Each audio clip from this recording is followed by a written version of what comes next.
खाना करे चल जाए। लोटा में पानी लगे बुढ़वा सुत गई तले छमड़ा का मन पर गई बड़ी करी बा आज ओकर उपाय करे। सर के दुकान में गई 4 पुड़िया लाल का रंगीन लेता लिया के करे लोटवा में 4 पुड़ी हुआ फाड़ के झाड़ देता आ जाके सुत गई। बुढ़वा के भोर में पैखाना लागल लोटा उठाऊ लग हर हर हर गई आ रोटे के कोबारी हड़ाक के बैठ गई। आज सही पैखाना को के हाथ में पानी लेके मारता चट्टाक दे आ खींचता तेरे हाथ पर नजर पड़ गई। अब तो बुढ़वा का सांसा हो गई निमने खा के सुतनी अरे दादा भाई ललका मलजारी कहाँ से पकड़ ले खाली खूने बहरल बा। अब हे हाथ में लोटा लेके हेऊ हाथ में पानी लेके मारता चट्टाक दे आ खींच के देखो तो बता आई दादा अरे तो खून डायरेक्ट बा। हाथ रंगाई पूरा प्लेट फार्मो रंगा गया। अब वजह से पोस्टो नहीं के खोसे दौड़ा बता घर अरे बुढ़िया बुढ़िया रे मोर बनी रे दादा बुढ़िया को दिया का भोरे भोरे चोर चोर पर करत रहे लो कहता चोर पर नहीं करत अब ना जिए। बुढ़िया को दिया का बोलो आ तो निमने खा के सुतनी है कोई नहीं पाएगा करे लाल का मलजारी पकड़ ले खाली खूने बहता। बुढ़िया को दिया आ दादा के तरह हो गई ना हो तनी निहुरवा देखे जैसे ही बुढ़वा निहुर के देखावता तले बुढ़वा का गैस भई रहे बुढ़वा का हवा खून गई बुढ़वा एक बेर मारता तो बुढ़िया को दिया हाय ताता कहां बैठल रहो तारा में तो बहुमन भूखल बा इधर से फोफिया था तो बुढ़वा को ये खूनवा काट के गिरा बता भाई बोली के हुरा ले निहुरा तनी मारना थुथुनुवा में मर जा बुढ़वा निहुर जाता बुढ़िया हुरा सरिया देती आ साफ थुथुनुआ में टिका के मारती या चट्टा तले बुढ़वा दौरे पर मर गई खटाक दे बुढ़वा के गरिया उले छूट गई। देखी कैसन जुग जमाना आइल बा कि हर लइकन के हाथ में एबरा मोबाइल बा एबरा हर लइकन के हाथ में मोबाइल हो गइल बा। मोबाइल के जमाना हो गइल बा पूजी जी हमनी के डरवा में छबारी पुगेला सन जवना छबारी के मोबाइल में ओकरा बाप माई के फोटो ना होई पटीदार के फोटो ना होई ओकरा मोबाइल में चेक करन तो नाच के लवंडा के ना तो ऑर्केस्ट्रा के रंडी के फोटो जरूर होई। ऐसे कि हमनी के नाचवा के डरवा में छबारी पुगल तो मोबाइल टंच कइले आ लवंडवा से कहेला सन ये फोटो दे दीजिए ओकर फोटो ले जाके अपना देवपुरी में टंगे का होई ओकरा से कहेला तो कितना नंबर है बोलिए ना आपके पास हम फोन करते रहेंगे। अब वही ना हम सीमेंट का बोरा खाने बताई रही हमरा के कोनो गोरी आइयो के ना पूछला अरे सारवा तोर नंबर का गाना अल्लाह बंडवा के तबाह को दला तो ऐसे कि नाच में जोकर आवेला कितनो बढ़िया बात कहेला कितनो मजा लिया वेला नाच के जोकर के देखले बनी के 10 रुपए जल्दी पुरस्कार देला कोई ना देला काहे ना देला हमनी के मर्दानवा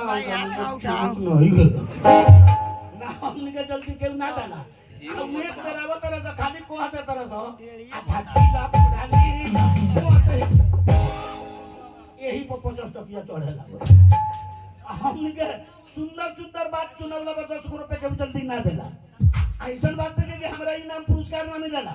हमारे मोबाइल पर 25-30 गो प्रोग्राम चलेला देखम कितना इनाम कमाए वाला जो कर रही लेकिन कहीं कहीं ऐसा समय समाज हमरो बेटाला कि हमरो बहनी टूट जाला वाह वाह भाई ए मर्दानवा के पार्टी मर्दानवा नु करेला हम तो कहिए में मर्दानवा के पार्टी नहीं दे लेकिन बाय हूं में मर्दानवा के पार्टी जेकर 10 रुपया के पुरस्कार एगो मर्दानवा कलाकार के इज्जत कइलक। गायवार चिन्हे गायवार के भैंसुवार चिन्हे भैंसुवार के कलाकार चिन्हे कलाकार के कलाकार का इज्जत जनता है। ये 10 रुपया 20 रुपया पुरस्कार ऐसा चीज है कि नाच माहौल से लेकर प्यास गति तक कलाकार को दे दिया जाए तो कलाकार का हौसला बढ़ जाता है और वो स्टेट का इज्जत बन जाता है। इनाम पुरस्कार कलाकार का हौसला हो चलिए 10 रुपया पुरस्कार हो 100 रुपया पुरस्कार हो और 10 रुपया के पुरस्कार एगो कलाकार के हौसला बढ़ा देंगे। हमरा तरफ से लाख धन्यवाद बा हमरा पार्टी की तरफ से लाख शुक्रिया गला रुक जाए तनी गोड़ में हमरा ऑपरेशन भइल बा ई मालिक के तारीफ बा कि हमरा के 4 लाख रुपया लगा के अब पटना ऑपरेशन करवा के हमरा के खड़ी कर देले बा। ये हमरा मालिक के तारीफ बा का करे हम डॉक्टरों के कमी हो, ई डॉक्टर के कमी हो। कोई डॉक्टर के लगे हम थे उनके इलाज करावे, सुई देवे के जोड़ में घूम दे लगे हड्डी इन्फेक्शन हो गइल, घाव हो गइल। पटना रनिया 1.5 महीना तो जाके इलाज भइल। चली हमारा तरफ से लाख लाख धन्यवाद बा। जब इनाम पुरस्कार देहनी तनका समय दी हमरा पर, ऐसे कि हम 2 बात सुनाई ने एके बेर में उल्टा सीधा 2। जब इनाम पुरस्कार देहनी तो हमरा तरफ से एगो आशीर्वाद लेनी, हमरा तरफ से लाख लाख धन्यवाद बा। हमरा बाजी की तरफ से लाख लाख शुक्रिया दबा। पैसा देवे अल्लाह के गांव चल जाओ। अब ये निकल ले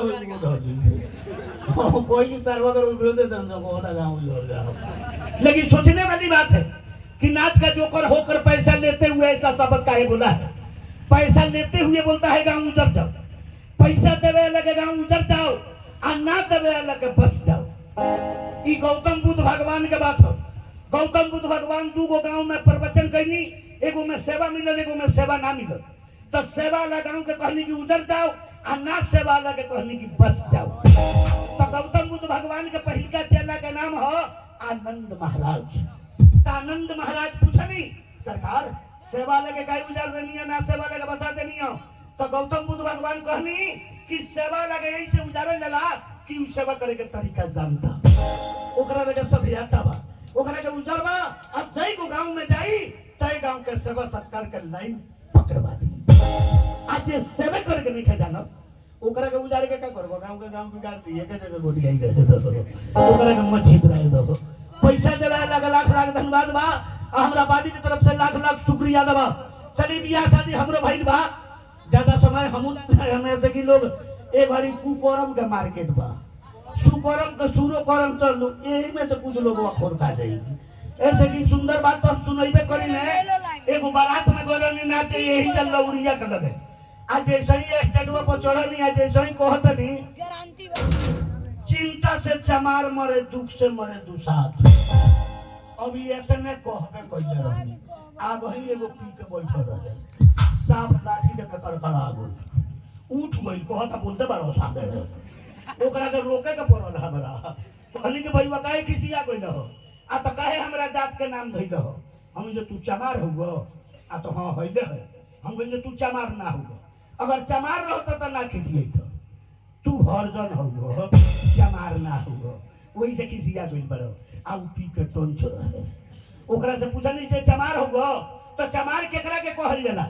ओकरे से पूछनी चमार केकरा के कहल जाला? एको बेर ना बोललो कि सरका बेर ओकरा के रगड़नी कि ना बतैबे जे चमार केकरा के कहल जाला। जब ना बोललक तो ओकरा के बताऊनी कि आज के बाद दोबारा खड़ा मत होइयो। चमार ओकरा के कहल जाला जेकर नाम है रविदास भगत। उ जात के चमार रहल। इतना चिंता कइलर ने कि जूता सियत में स्वयं प्रभु से दर्शन करत रहले। उनका चेबिन के नाम हम मीरा, बहुत बड़ा राणा खानदान का लड़की रही, लेकिन पढ़े जाए समय में चप्पल टूट गई तो रविदास भगत के सिवावे अली। आ रविदास भगत के देखली कि प्रभु से दर्शन करते रहे, वही लगले रविदास भगत मीरो के प्रभु से दर्शन करौले। वही लगले मीरा पागल होके मंगल होके गली गली घूमे लगली। तो उन जात के चमार हुए मास दारू मान वही वाला तो भंगो ले रहे तो अब जाके अस्पिराइल ना तो आगो ले तो चिंता से चमार मरे, दुख से मरे दुसात। दुसात के करा के कहल जाला